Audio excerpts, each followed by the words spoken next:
David Barker. I'm an author. I've been writing for about 12 years now. I write thrillers, the Blue Gold and the Gaia trilogy, and I write children's books. Pax and the Missing Head is the start of a new trilogy for me. And I write pantomime scripts. I give workshops and talks at schools and in libraries.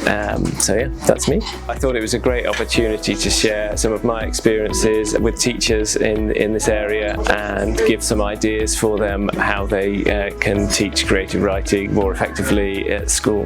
I covered how to generate ideas for the pupils, for those who might be struggling with coming up with ideas for their stories, how to break it down into different modules, thinking about writing which isn't necessarily fiction, so non-fiction writing, poetry, and then when we're talking about stories, where to set a story, how to fill it with great characters, what the plot might look like, and then how to make the language really shine.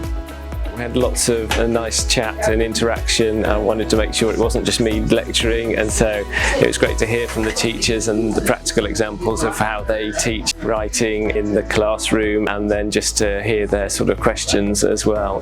Yeah, so it was lots of fun.